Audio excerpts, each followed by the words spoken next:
Hello, you fine ladies and gentlemen. How are you all doing? Today, we're going over 5 tips and tricks for raising your KD ratio in Star Wars Battlefront. Now, these tips and tricks should also help you be a better Battlefront player overall, which means more points per round, faster leveling, and of course, the ladies. You all know the ladies love nothing more than a man who can play Battlefront like a beast.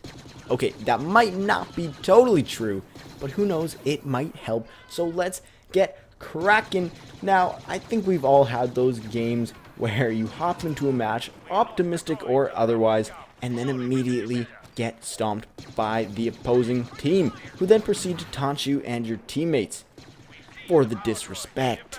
So hopefully these tips and tricks should help you enable your senses so that you can see those days as distant memories, long gone in the winds of time, never again to reawaken in your Battlefront career. Nevertheless, let's get on to tip number 1. Trait cards are a very important aspect of this game and one that can actually turn the tides of battle. By understanding what the trait cards are proficient at, you can more wisely choose which one to use depending on the map and game mode. And that doesn't really mean reading the little description of each trait card. For example, in my experience, I found that the Berserker trait is a beast. And on smaller game modes to close to medium range maps, where there's ample cover to use to your advantage, this trait can really influence the direction of the game. However, on larger maps where there isn't a lot of cover, the damage resistance and the damage increase may not be as beneficial for winning engagements, especially if you don't really know where the enemy is, as I find is often the case on those bigger maps. So using a trait like Scout might be far better, as you can move through the battlefield without being detected, allowing you to flank the enemy and use what cover there is to its fullest potential. So I suggest going into games and using different trait cards to see which one you prefer using on different maps and game modes. Now on to tip number 2. Use cover to your advantage. It's there for a reason. Now this tip extends onto more than just cover. It also means that you should be staying in areas of the map where there is ample cover and not completely exposed to the enemy. Having cover at your side to quickly jump behind is of course very beneficial, but always knowing that there is cover to quickly jump behind at your side is even more beneficial. Map awareness is crucial if you're looking to come out of each round with a higher KD.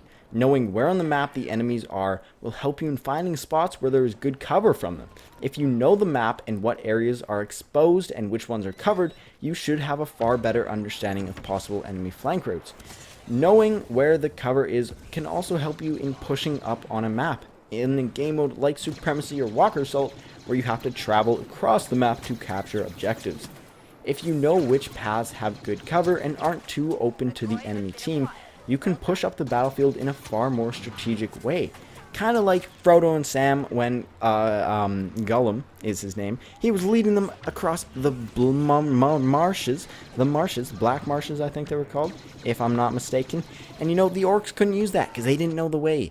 But Gollum did, and it got them to Mordor. So, moral of the story, go the way that's covered from the enemy and that you don't really expect them to be using, or maybe you do. I don't know. It doesn't really pertain to Battlefront. Let's get cracking on with tip number 3, shall we? Now, I mentioned this tip in my last video, and I'm saying it again because it really does make a difference, or at least I think it does.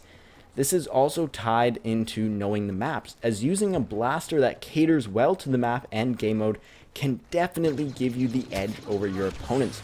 Using a close quarters blaster like the DH-17 on a map like Jakku or Cloud City, or that dreaded Twilight on Hoth map, which isn't really a map, where engagements are usually at long to medium range, will force you to seek out a limited amount of locations on that map that cater to your blaster.